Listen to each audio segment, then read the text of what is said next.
Okay, good day mga friend. By the way, nagbaligya naman ko sang ice candy. Subong adlaw after my work, extra work sa construction. So ini naman, baligya naman ta sang ice candy pero subong nabaklan na kita. So gamay na lang sa mga friend. Amo man Japon mga friend, buko salad, ice candy.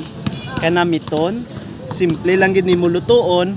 Kag accessible gid naton na kundi naton wala mabakal ang mga buko kay sa aton palibot may sa mga kasada mabakal lang naton ang mga buko. So amo na yung flavor sa buko salad ice candy.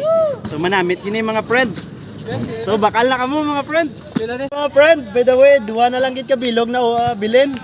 So mga friend, ano pa inyo ginaulat? Bakal na kamo. Galibot ko kung diin lang basta PM nyo lang ko So yun mga friend, by the way, naubos na gima nato na ice candy. Pila lang ka minuto. Sigdasig lang, ubos na dayon. Ay, ano pa?